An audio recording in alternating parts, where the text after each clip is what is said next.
menumbuk. Menumbuk. Ke Kuala Lumpurnya menumbuk. Ya. Yeah. Okey. Boleh juga kalau daripada KL kau ambil flight ke Labuan. Okey. Lepas tu ada boat lah, boat express, 2 jam kau kena naik sampai Limbang terus. Oh, banyak route. Dia banyak route.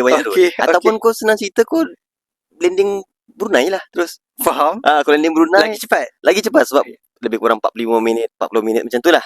Dekat. Dekat. Kalau biasanya orang sebenarnya tak faham. Okay, kenapa faham. 45 minit tu dekat. Sebab dia tak faham geografi Sabah ni dengan Sarawak lagi besar daripada Semenanjung. Okey. Dia ini sepaham aku lah. Aku rasa je, 45 minit di sana. Dia kilometer dia tak sama dengan 45 minit kilometer sini. Sebab kalau Semenanjung kita ada pelbagai negeri. Betul. Sarawak dia pelbagai daerah kan? Betul. Distrik kan? Distrik.